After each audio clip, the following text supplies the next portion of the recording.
guys, Jason here again, 410 Real Estate. Welcome back to our channel. Thanks so much for tuning in. We're going to talk about preparing your listing for the market today. But before we do that, could you do me a favor, hit the subscribe and notification bell so that you're up to date on every time we post these kinds of videos. We like to get around town and introduce you to people. We like to talk about different topics that we think are helpful and that you want to hear about. So hit that subscribe button if you would, and like the video for me before you're done.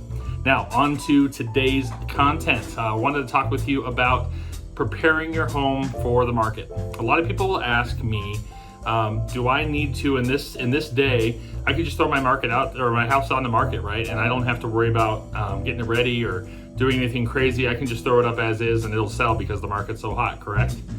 You know, there's a two-part answer to that. Will it sell? Quite possibly, yes. Will you get top dollar for your property? No. If you put it out on the market, you're not going to get the same as if you were to do some things to it. That being said, I always tell my clients, don't spend money on upgrades unless you can see the return in one of two ways. The first is obviously dollars on the market. Can you get that investment back, at least what you put into it plus some? And then number two, speed on the market as well. So there are some basic things that aren't necessarily considered upgrades, but they create a positive impression in the buyer's mind. So we're going to talk about three main areas today. The first we're going to discuss is freshness. Buyers want a home that's fresh. They want a home that smells nice when they walk in. They want something that looks like it's been cared for. That doesn't mean you can't live in your home. If you have kids, you can't have toys on the ground. That's not what it means at all. What it means is things like how does the flooring look? Whether you need to replace carpeting or at minimum have it professionally cleaned along with the tile and grout. A lot of people miss the tile and grout, but people might be walking through, they might think the grout's brown when in fact the grout should be beige. So having the tile and grout cleaned, having the flooring minimally cleaned, but preferably replaced before you put it on the market, carpeting, that's just a freshness piece. Along with that in freshness goes paint, okay? So paint is, you should put a new coat of paint on the home unless you painted it in the last 1 or 2 years. Just again, because it's going to help with any smells that might be in the home. It just gives that fresh, I can smell the new carpet and the new paint when I walk in.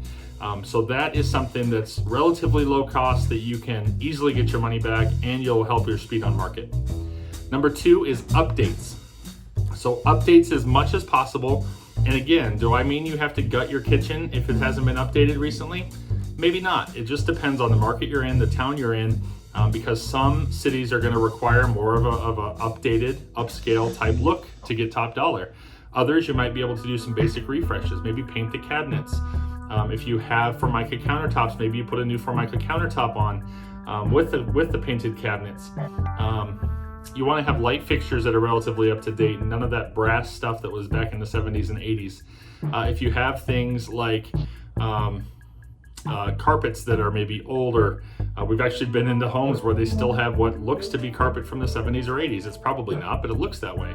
So along with freshness, that's going to help updating those things as well. Same with the bathrooms. You think about plumbing fixtures that look old and basic. You think about cabinets even in the bathrooms, if you can replace those.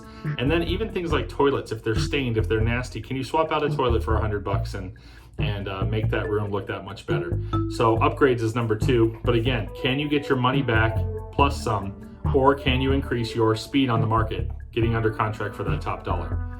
Lastly is landscaping. You always hear about curb appeal, and it's true. It's the first impression somebody has of your home. So what can you do? You want to clear any debris that might be out there, any garbage, any leaves that might be in a pile that's been sitting there for a while.